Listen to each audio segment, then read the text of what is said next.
Hello everyone. तो चलिए आज का क्लास स्टार्ट करते हैं। और आज का क्लास आपका फिजिक्स का नेक्स्ट पार्ट है। और आज हम लोग देखने वाले हैं जो इन्वेंशन का बचा हुआ पार्ट था वो मैं आज कंप्लीट करा दूंगा। मतलब आज के जितने भी क्वेश्चंस मैं कराऊंगा उसके लास्ट में जो इन्वेंशन के पार्ट में कराया करता था उसका लास्ट पार्ट है वो कंप्लीट हो जाएगा आज। अब ज़रा देखो, जिनको फिजिक्स में चाहिए पर्सनल गाइडेंस, आप मुझे इस नंबर पर व्हाट्सअप करोगे और वहाँ पर सिंपली आपको लिखना है पर्सनल गाइडेंस फॉर फिजिक्स। मैं आपको प्रोसीजर बता दूंगा। वहाँ पर पहले आपको टास्क दिया जाएगा और उसी टास्क के बेसिस पर ऑनलाइन टेस्ट भी लिए जाएंगे। और ये सारे टास्क के जितने सारे वीडियोस हैं वो भी आपको दिए जाएंगे, ठीक है। और जितने सारे नेमोनिक्स मेथड होते हैं और मेमोरी टेक्निक्स होते हैं उसके साथ साथ। अब ज़रा देख लेते हैं आज का जो फर्स्ट क्वेश्चन है ये क्या पूछा है। यहाँ पूछा है during the change of state of matter the temperature of the substance. यहाँ पर बोल रहा है कि जब चेंज होता है matter one state to another state तो टेम्परेचर क्या होता है उस सब्सटेंस का। मतलब अगर लिक्विड से सॉलिड में चला जाए और फिर सॉलिड से लिक्विड और फिर लिक्विड से गैस, तो क्या होता है टेम्परेचर का। इंक्रीज होता है, डिक्रीज होता है, सेम रहता है, या फिर इंक्रीज या डिक्रीज कुछ भी हो सकता है। तो इसका option number C correct answer है। रिमेन्स द सेम, वो हमेशा कांस्टेंट ही रहता है, इस चीज़ को ध्यान रखो। मतलब उसमें इंक्रीज और डिक्रीज नहीं होता, रिमेन्स द सेम। मतलब temperature of the substance remains the same कब, जब चेंज ऑफ स्टेट होता है मैटर का। आगे का क्वेश्चन देखो, यहाँ पर बोला 42 नंबर क्वेश्चन में, यहाँ बोला in a 3 pin plug the longest pin should be connected to. अब मान लिया जाए इस तरीके का कुछ रहता है ना, प्लग जो रहता है उसमें जो लॉन्गेस्ट रहता है ये वाला, इसके बारे में पूछा है कि वो किससे कनेक्टेड होता है। तो इसका आंसर डायरेक्टली आप लोग याद रख लो, ये ग्राउंड टर्मिनल से कनेक्टेड होता है, अर्थिंग से, ठीक है। तो इस चीज़ को ध्यान रखना कि ग्राउंड टर्मिनल से ये कनेक्टेड होता है। 3 पिन प्लग वाले में जो लॉन्गेस्ट पिन होता है वो कहाँ से कनेक्ट होता है, ग्राउंड टर्मिनल से। अब नेक्स्ट है यहाँ पर डायनेमो। देखो डायनेमो क्या काम करता है, ये कह रहा है which is used for conversion of, क्या कन्वर्ट करता है ये डायनेमो। अब जरा देखो क्या करना है आपको, यहाँ पर समझना है और याद भी करना है। मैं याद करा दूंगा इसको अभी, और आगे भी इसको याद करवाना है, टेंशन मत लो। हो सकता है आज के पीरियड में ही आप लोग देख पाओगे इसको भी, कि जितने सारे इस तरीके के कन्वर्टर वाले ये होते हैं मशीन होते हैं उसके बारे में भी जानेंगे। जैसे इन्वर्टर हो गया, आपके डायनेमो हो गए, ठीक है। अब ज़रा देख लो, यहाँ पर पूछा है कि डायनेमो क्या कन्वर्ट करता है, कौन से एनर्जी को किस में कन्वर्ट करता है। तो इसका आंसर मैं डायरेक्टली बता देता हूँ अभी। इसका आंसर है कि मैकेनिकल एनर्जी को इलेक्ट्रिकल एनर्जी में कन्वर्ट करता है, ठीक है। ध्यान रखना, मैकेनिकल एनर्जी को इलेक्ट्रिकल एनर्जी में कन्वर्ट करता है। अब ज़रा देख लो कैसे याद रखोगे। एक एक्ट्रेस है बॉलीवुड में, डियाना पेंटी जिसको कहते हैं ना, उसको अभी डायना मान लो, डायना पेंटी है।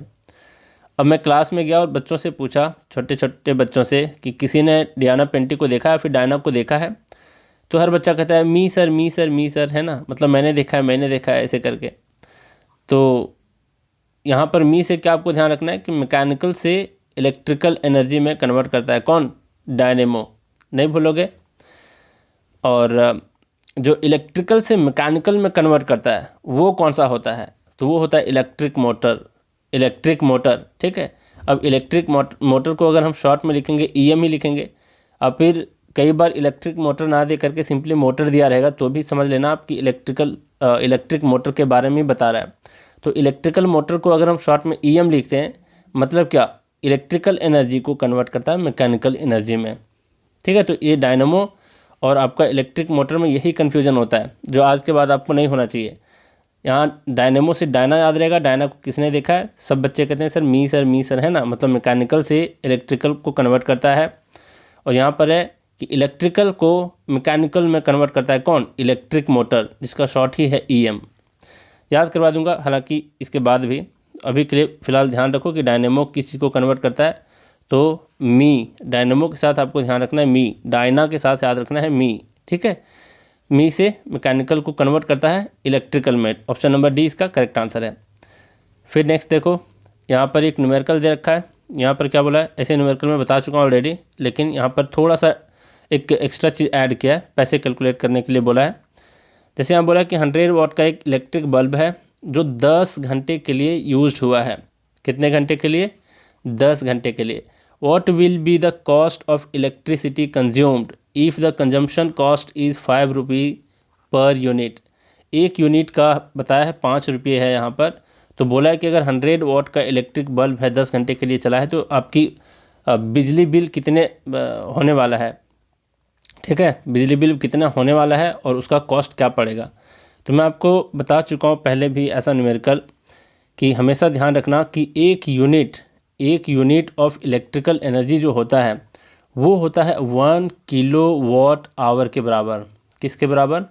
एक यूनिट जो होता है ये होता है 1 किलो वाट आवर के बराबर। अब यहाँ पर देख लो, किलो वाट तो आपका है क्या? पावर का यूनिट। आवर क्या है? टाइम का। यहाँ पर पावर का यूनिट दे रखा है, मतलब यहाँ पर दे रखा है वैल्यू 100 वाट। कितने घंटे के लिए? 10 घंटे के लिए। तो क्या करना पड़ेगा? मल्टीप्लाई करना पड़ेगा, क्योंकि इसके यूनिट में ही आप देख रहे हो कि मल्टीप्लाई किया हुआ है किलो वाट और आवर को। तो मल्टीप्लाई करो दोनों को, कितना आने वाला है? देखो कितना वाट आवर आने वाला है। 100 वाट इंटू 10 आवर कितना आ गया? 1000 वाट आवर आया ना। अब 1000 वाट आवर अगर आता है और हमको इसको कन्वर्ट करना है यूनिट में, तो हम वाट आवर नहीं देखेंगे। अब हमें क्या ढूंढना होगा? किलो वाट आवर, है ना, क्योंकि मैं ऑलरेडी बता चुका हूँ यहाँ पर किलो होना ज़रूरी है, तभी 1 यूनिट होगा। तो यहाँ पर किलो लाने के लिए क्या करोगे? किलो से मल्टीप्लाई करोगे और डिवाइड करोगे। कर दो डिवाइड और मल्टीप्लाई। तो यहाँ देखो 1000 पहले से था वैल्यू, अब यहाँ पर के लिखो, watt hour, kilo watt hour हो गया। ऊपर के लिखे तो नीचे भी के लिखेंगे। तो किलो का क्या मतलब होता है? इस किलो का मतलब 1000 ही तो होता है। तो 1000 यहाँ पर पुट करो या फिर के पुट करो। 1000 पुट करोगे तो ऊपर नीचे 1000 कट जाएगा, बचेगा क्या? सिंपली किलो वाट आवर बचेगा। मतलब कितना kilo watt hour? 1 kilo watt hour ही बचेगा। और 1 kilo watt hour equal to कितना यूनिट होगा? फिर यही 1 यूनिट होगा, है ना, क्योंकि 1 unit equal to 1 kilo watt hour होता है। तो 1 यूनिट आपका बिजली बिल आया है। ठीक है, अब एक यूनिट का दाम 5 रुपया बताया है और आपने कितना कंज्यूम किया है? 1 यूनिट ही कंज्यूम किया है। तो आपको कितना पे करना होगा? मात्र 5 रुपये ही पे करने होंगे। ठीक है, तो ऑप्शन नंबर ये इसका क्या है? करेक्ट है। फिर से एक बार रिपीट कर देता हूँ, इस लाइन को आपको ध्यान रखना है कि 1 unit is equal to 1 kilo watt hour होता है। किलो वाट आवर से आपको पकड़ना था कि पावर और टाइम को मल्टीप्लाई करना है। यहाँ पर पावर दे रखा है 100 वाट, मल्टीप्लाई कर दिया किससे? टाइम से। मल्टीप्लाई किया तो आया 1000 वाट आवर, लेकिन हमें किलो में चाहिए। किलो में नहीं दोगे तो यूनिट में कैसे कन्वर्ट करोगे? तो किलो चाहिए, तो ऊपर नीचे किलो से मल्टीप्लाई कर दिया। किलो का मतलब ही होता है 10⁻³ मतलब 1000। तो यहाँ हम किलो ना लिख करके 1000 लिखे, 1000 कैंसिल, फिर बच गया 1 kilo watt hour. 1 kilo watt hour कोई तो बोलते हैं 1 यूनिट। तो 1 यूनिट को हमें कितना देना पड़ेगा पैसा? 5 रुपये ही देने होंगे। ठीक, तो इसका ऑप्शन नंबर ये करेक्ट आंसर है। अब जरा देख लो नेक्स्ट क्वेश्चन। यहाँ बोला which of the following is the best conductor of electricity. सिर्फ इलेक्ट्रिसिटी नहीं, वो बेस्ट होता है हीट के लिए भी। जैसे आप लोग थर्मल फ्लास्क यूज़ करते होगे ठंडे मौसम में पानी गर्म पानी पीने के लिए, है ना। उस फ्लास्क में भी देखोगे कि इनसाइड का जो कोट है, जो कोट वहाँ पर दिया रहता है, तो वो कोटेड होता है सिल्वर से। क्यों सिल्वर से? ये आपके एग्जाम में पूछ भी सकता है कि थर्मस फ्लास्क में जो आपका इनसाइड वाला पार्ट होता है वो किस चीज़ का कोट उसमें चढ़ाया जाता है? तो सिल्वर का ही चढ़ाया जाता है, क्योंकि वो बेस्ट कंडक्टर है किसका? इलेक्ट्रिसिटी का भी और हीट का भी। तो इसका आंसर भी आपका सिल्वर ही होगा। नेक्स्ट क्वेश्चन है आपका 46 नंबर। इसमें बोला है in the television broadcast the picture signals are transmitted by. अब इसमें पूछा है आपसे कि टेलीविज़न में जो ब्रॉडकास्ट होता है उसमें जो पिक्चर सिग्नल्स है वो किसके थ्रू ट्रांसमिट किया जाता है। ध्यान देना एक चीज़ यहाँ पर, एक होता है आपका साउंड सिग्नल्स, दूसरा होता है आपका पिक्चर और फिर वीडियो सिग्नल। ठीक, कैसे याद रखोगे ये भी मैं आपको बता दूंगा। देखो साउंड सिग्नल जो है, आप लोग एफएम सुनते हो, उसमें पिक्चर और फिर वीडियो आपको दिखाई देती है? बिल्कुल नहीं, है ना। सिर्फ आप साउंड सुन पाते हो। कहाँ पर? एफएम में, यानी फ्रीक्वेंसी मॉड्यूलेशन में आप सिर्फ साउंड सिग्नल को सुन पाते हो। तो साउंड सिग्नल अगर पूछे तो वो आपका ट्रांसमिट होता है फ्रीक्वेंसी मॉड्यूलेशन से। लेकिन अगर पिक्चर और वीडियो की बात कहें तो टेलीविज़न में आप पिक्चर और वीडियो दोनों देख पाते हो, और इसका रीज़न होता है कि ये ट्रांसमिट किए जाते हैं एम्पलीट्यूड मॉड्यूलेशन के थ्रू। तो आज के बाद आपको नहीं भूलना है, एफएम में सुनते हो सिर्फ साउंड, तो साउंड सिग्नल जो है वो एफएम के थ्रू आपका किया जाता है ट्रांसमिट। और टीवी ब्रॉडकास्ट में आप पिक्चर भी देखते हो, वीडियो भी देखते हो, तो इसको ट्रांसमिट किया जाता है एम्पलीट्यूड मॉड्यूलेशन के थ्रू। तो इसका जो आंसर है 46 नंबर का, ए कौन सा आंसर है? ऑप्शन नंबर ए करेक्ट इसका आंसर है। नेक्स्ट आपका 47 में देखो, यहाँ बोला है the cooling by a desert cooler is based on. अब डेजर्ट में मतलब रेगिस्तान में अगर हम कूलर यूज़ करते हैं तो कूलिंग किसके ऊपर बेस्ट होता है? तो ज़रा देख लो, डेजर्ट कूलर दिया है, डेजर्ट कूलर में क्या होता है? हॉट एयर ही तो आता है ना, हॉट एयर ही आता है। तो इसके मैकेनिज़्म को नहीं समझना, आप डायरेक्टली याद रखो कि डेजर्ट से सीधा हॉट एयर, है ना, रेगिस्तान में हॉट एयर ही बहते हैं। तो आपको क्या ध्यान देना होगा, हॉट एयर वाला ऑप्शन कहाँ दे रखा है? ऑप्शन नंबर ए में, है ना, हॉट एयर रिप्लेसमेंट होता है इसमें। ऑप्शन नंबर ए इसका करेक्ट आंसर है। फिर है 40। अच्छा, एक चीज़ और मुझे बताने थे आप लोगों को। अभी आप लोग 10-10 क्वेश्चन देख रहे हो ना, तो आपको लग रहा हो क्या सर 10 ही क्वेश्चन करा रहे हो, बाकी एक्स्ट्रा चीज़ें कराते हो लास्ट में। लेकिन पता है एक वक्त ऐसा भी आएगा जो बहुत सारे क्वेश्चंस मैं कराऊंगा, क्योंकि वो स्टैटिक वाला पार्ट खत्म हो जाएगा, है ना। जब खत्म हो जाएगा तो बहुत सारे क्वेश्चंस भी मुझे कराने होंगे, एक्स्ट्रा क्वेश्चन। तो अभी टेंशन मत लो, अभी बस हम लोग देख रहे हैं मुख्य रूप से 10-10 क्वेश्चन ही देख रहे हैं, लेकिन इसके साथ जो एडिशनल इन्फॉर्मेशन मैं दे रहा हूँ लास्ट में, उस पर ज़्यादा फोकस करना है। एक दिन वो भी स्टैटिक वाला कंप्लीट हो जाएगा आपका सब कुछ। तो इसका याद रखना, the cooling by a desert cooler is based on, तो इसका आंसर होगा हॉट एयर रिप्लेसमेंट। फिर देखो नेक्स्ट है 48 नंबर में, यहाँ दिया है we cannot hear on the surface of the moon because moon के सरफेस पर हम लोग सुन नहीं सकते किसी चीज़ को। क्यों नहीं सुन सकते? क्योंकि सुनने के लिए हमें क्या चाहिए? साउंड को ट्रैवल करने के लिए किसी ना किसी मीडियम की आवश्यकता होती है। जैसे रॉड में अगर आप क्या करते हो, रॉड के ऊपर आप कोई स्ट्राइक करते हो, स्ट्राइक करते ही आपको आवाज़ आती है। क्यों? क्योंकि उस साउंड को बहने में वो जो मेटल है वो क्या किया है? हेल्प किया है। इसी तरीके से अगर कहीं पर कोई वैसा वस्तु नहीं है, लेकिन हवा के थ्रू ही हम एक दूसरे को सुन पाते हैं, एटमॉस्फेयर के थ्रू ही, है ना, मतलब एयर के थ्रू ही। तो मून पर क्या ऐसा चीज़ नहीं है, वो एब्जॉर्ब कर लेता है साउंड को। ये तो बिल्कुल ही वाहियात वाली बात हो गई, है ना, वो एब्जॉर्ब नहीं करता। यहाँ पर क्या है? इट हैज़ नो एटमॉस्फेयर, यही इसका करेक्ट आंसर। वहाँ पर एटमॉस्फेयर नहीं है, एयर नहीं है, जिसके वजह से हम वहाँ पर सुन नहीं सकते। तो बी नंबर ऑप्शन इसका करेक्ट आंसर है, 48 का बी नंबर ऑप्शन। ठीक है, नेक्स्ट देखो, optical fibre works on the principle of. अब इस तरीके के जितने एग्जाम्पल्स आते हैं ना कि टोटल इंटरनल रिफ्लेक्शन के बेस्ड पर कौन सा एग्जाम्पल होता है, रिफ्लेक्शन में कौन कौन से एग्जाम्पल्स पूछे जाते हैं, जैसे यहाँ पर ऑप्टिकल फाइबर पूछ रखा है, स्कैटरिंग के लिए कौन कौन से एग्जाम्पल पूछते हैं, इंटरफेरेंस के लिए क्या होता है, पोलराइजेशन के लिए क्या होता है, सबका मैं एक स्पेशल वीडियो में बहुत पहले यूट्यूब पर डाल चुका हूँ, साइंस के पोर्शन में ही। शायद आप लोग को मिल जाए चैनल पे तो सही है, नहीं मिलेगा तो भी मैं अभी क्या करूँगा, जितने स्टैटिक पोर्शन में लास्ट में करा रहा हूँ वो सबको मैं इकट्ठे एक साथ याद करा दूंगा, आपको टेंशन नहीं लेना है। उसमें मैं क्या करूँगा, मैकेनिज्म नहीं समझाऊंगा। जैसे एक मुझे लगता है कि लगभग 1 घंटे की वीडियो है, इसी चैनल पे आप लोग ढूंढना, ये सब के ये हैं, ये सारे एग्जांपल्स वहाँ पर दिए गए हैं, जितने सारे ये सब घटनाएँ होती हैं उसके एग्जाम्पल्स दे रखा हूँ और सबके मैकेनिज्म भी समझाया हूँ। लेकिन अब की बार मुझे मैकेनिज्म नहीं समझाना है, क्योंकि मैं लाख आपको समझा के थक जाऊँ कॉन्सेप्ट को, लेकिन आखिरकार वही काम आता है जो याद करने के तरीके सीखते हो। क्योंकि उतना डेप्थ पढ़ाने का मुझे फ़ायदा नहीं हुआ है जहाँ तक मैं नोटिस किया हूँ, तो इसलिए मैं डायरेक्टली आजकल कोशिश कर रहा हूँ कि आपको एकदम याद करा दिया जाए डायरेक्टली किसी स्टोरी टेलिंग से, या फिर कोई ना कोई लिंक बना करके आपके ब्रेन में कोई इमेज बना करके। ठीक है, यही मेरी कोशिश है आजकल। तो देख लो इसका आंसर क्या है। इसका आंसर है कि ऑप्टिकल फाइबर जो होता है ये वर्क करता है कौन से प्रिंसिपल पर, तो इसका प्रिंसिपल है टोटल इंटरनल रिफ्लेक्शन, और ए नंबर ऑप्शन इसका करेक्ट है। ध्यान रखना, ऑप्टिकल फाइबर किसके बेस पर वर्क करता है? टोटल इंटरनल रिफ्लेक्शन के बेस पर। ठीक, और हम लोग देख चुके थे मृग मरीचिका वाला क्वेश्चन भी, है ना, वो भी इसी के ऊपर बेस्ड था, टोटल इंटरनल रिफ्लेक्शन। मृग मरीचिका तो हिंदी में कहते हैं, और इंग्लिश में क्या कहते हैं उसको, ये आप मुझे कमेंट करके बताओ। अब देख लो 50 नंबर क्वेश्चन में क्या है, यहाँ पर बोला है the least distance of distinct vision for human I is.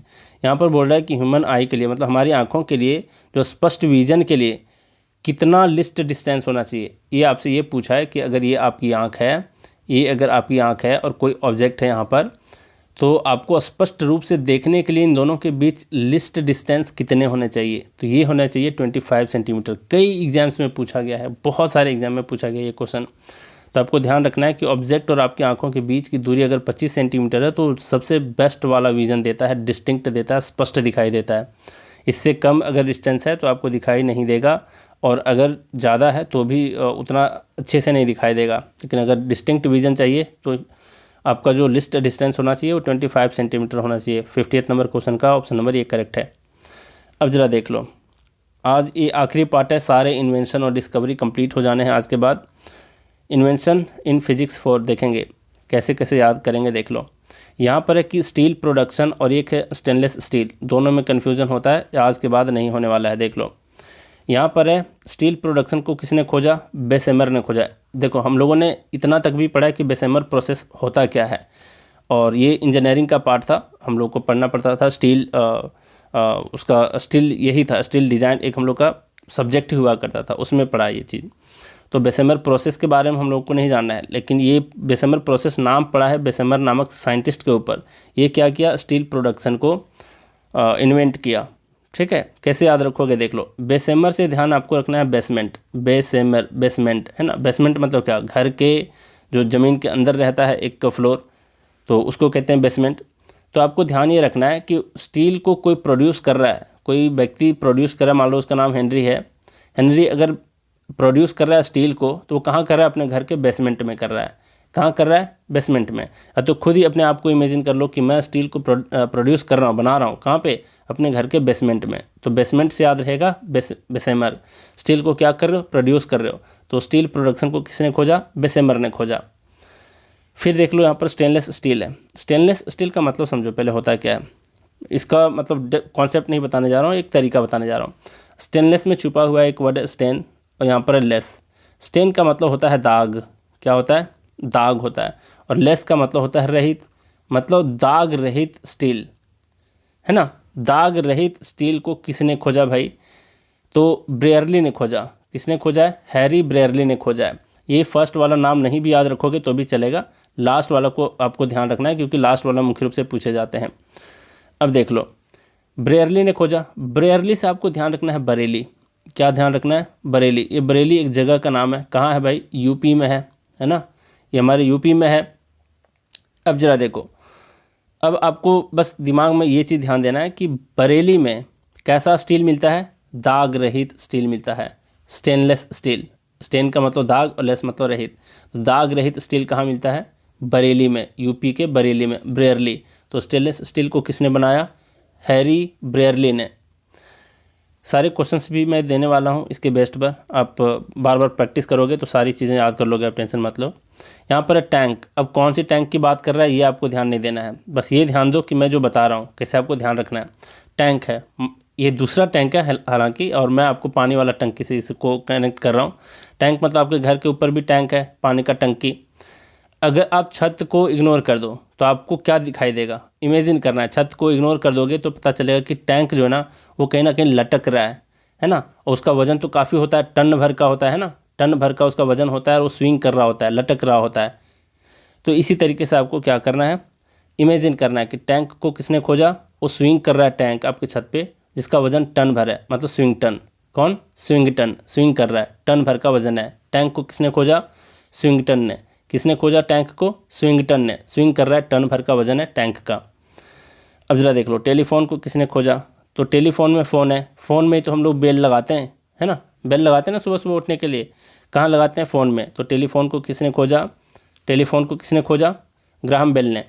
ये वैसे बचपन से भी आप पढ़ते आते होंगे इसको, टेलीफोन को किसने खोजा? ग्राहम बेल ने, है ना। फिर यहाँ पर क्या है देखो, यहाँ पर है टेलीस्कोप। टेलीस्कोप में आपका एक वर्ड है स्कोप। स्कोप का मतलब होता है गुंजाइश, है ना। क्या होता है? गुंजाइश होता है। अब यहाँ देखो, यहाँ पर है लिपर्शे। क्या है? साइंटिस्ट का नाम है लिपर्शे। लिपर्शे, लिपर्शे से आपको सिमिलर साउंड करता हुआ मिलता होगा लेप्रसी। लेप्रसी का मतलब क्या होता है? लेप्रसी का मतलब एक बीमारी का नाम है, कुष्ठ रोग जिसको कहते हैं हिंदी में। तो लेप्रसी आप लोग जानते होंगे, लेप्रसी। तो जिसको भी लेप्रसी रोग हो गया उसके बचने के स्कोप कम है, कम गुंजाइश है, ठीक है। तो स्कोप, किसके बचने के स्कोप कम है? लेप्रसी वाले को। लेप्रसी वाले को बचने के स्कोप कम है।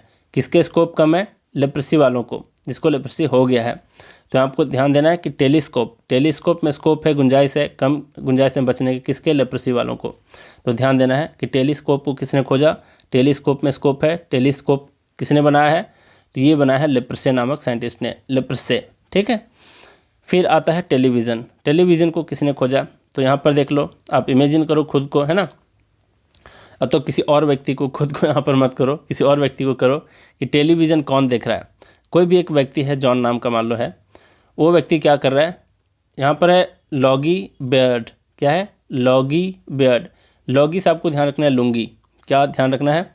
लुंगी, है ना, लुंगी।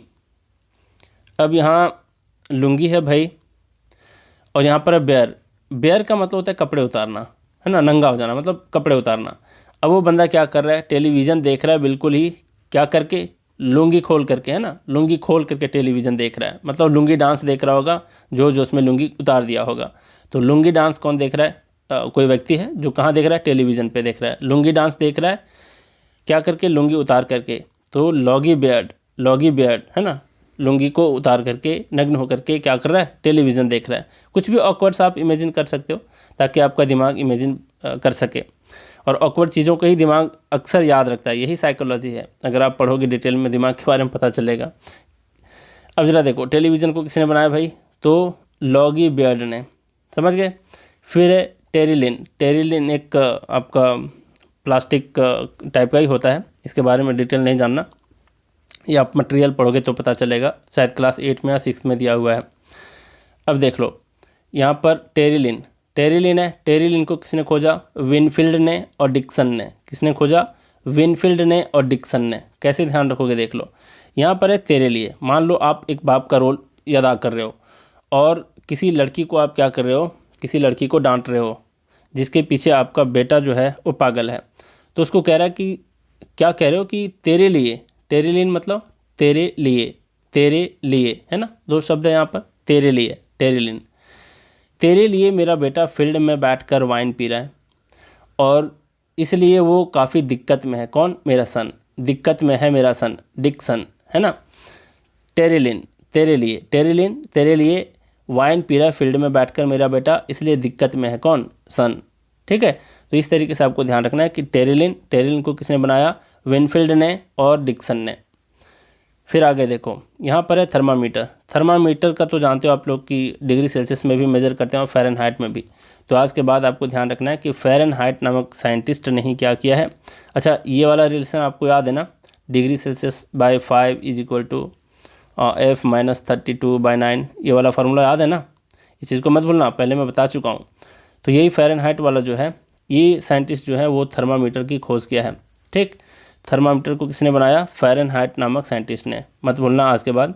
फिर है ट्रैक्टर। ट्रैक्टर को किसने बनाया भाई? तो ये बनाया है फ्रोलिच नामक साइंटिस्ट ने, फ्रोलिच, फ्रोलिच। अब देखो कैसे ध्यान रखोगे, लिच है यहाँ पर। लिच का मतलब क्या होता है? लिच जैसे एक जोंक को भी लीची कहते हैं, और फ्रो से याद रखो फ्रॉग, फ्रॉग है ना, मतलब मेढक। और ट्रैक्टर से आप क्या करते हैं? ट्रैक्टर से आप खेत को जोतते हैं। खेत को जोतते हो तो मेढक भी निकलते हैं, फ्रॉग भी निकलते हैं, और लिच भी निकलते हैं, मतलब जोंक भी निकलते हैं। तो फ्रॉग लिच, ऐसे ध्यान रखो। फ्रोलिच, फ्रोलिच, फ्रोलिच से ध्यान रखोगे, फ्रॉग प्लस लिच, फ्रॉग प्लस लिच, है ना। कब निकलते हैं फ्रॉग प्लस लिच? जब ट्रैक्टर से खेत को जोत रहे होते हो। दूसरे तरीके हैं इसके याद करने के, लीची की खेती करते हो आप, लीची की खेती करते हो तो खेत जोतोगे ना, किससे जोतोगे? ट्रैक्टर से।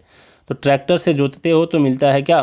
फ्रॉग अब और लिच, मतलब जोंक और फ्रॉग, है ना, दोनों मिलते हैं। नहीं पसंद है तो आप ऐसे भी ध्यान रखो कि लीची की खेती हम करते हैं ट्रैक्टर से जोत करके, ठीक है। हालांकि जोतने की आवश्यकता नहीं है, वो उसका बड़ा सा पेड़ होता है।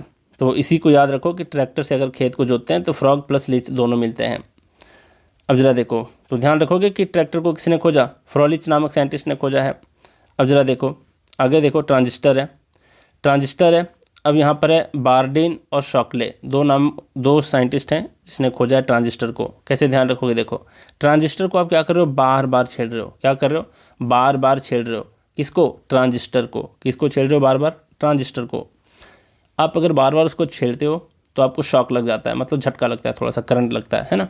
तो आप ऐसे ध्यान रखो कि ट्रांजिस्टर को अगर बार बार खोलोगे तो शॉक लगेगा, झटका लगेगा, है ना। तो ऐसे ही ध्यान रखो कि ट्रांजिस्टर को किसने खोजा? बार्डिन, शॉकले ने। ट्रांजिस्टर को किसने बनाया? बार्डिन और शॉकले ने। फिर नेक्स्ट देखो, टाइपराइटर। टाइपराइटर है, और यहाँ पर शोलेस है। कौन है? शोलेस। शोलेस से ध्यान रखो, यहाँ पर शोले है, एक मूवी का नाम है शोले, बहुत ही वीरू और क्या नाम था उसका, जय और वीरू की कहानी है ना, धर्मेंद्र और अमिताभ जी की कहानी। तो यहाँ पर आपको क्या ध्यान रखना है कि शोले मूवी में जो भी स्क्रिप्ट था वो किससे टाइप किया गया था, एक टाइप राइटर से टाइप किया गया था। आप लोग देखते होंगे कोर्ट कचहरी में बैठ के ठक ठक ठक ठक करके जो ये करते हैं, टाइप करते हैं ना, उसी को कहते हैं टाइप राइटर। तो शोले मूवी की स्क्रिप्ट को किससे लिखा गया, टाइप राइटर से लिखा गया। शोले मूवी की स्क्रिप्ट को किससे लिखा गया, टाइप राइटर से लिखा गया। तो टाइप राइटर को किसने बनाया, सोलेस ने बनाया।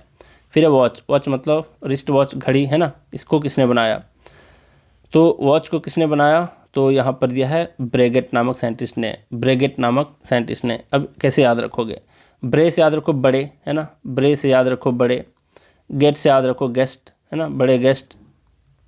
तो जब भी बड़े बड़े गेस्ट आते हैं तो अपने हाथों में वॉच पहन कर आते हैं, है ना, जब भी बड़े बड़े गेस्ट आते हैं हाथ में वॉच पहन कर आते हैं। तो रिस्ट वॉच या फिर वॉच को किसने बनाया, ब्रेगेट ने, ब्रेगेट ने, बड़े गेस्ट ने, ब्रेगेट ने, बड़े गेस्ट ने, है ना।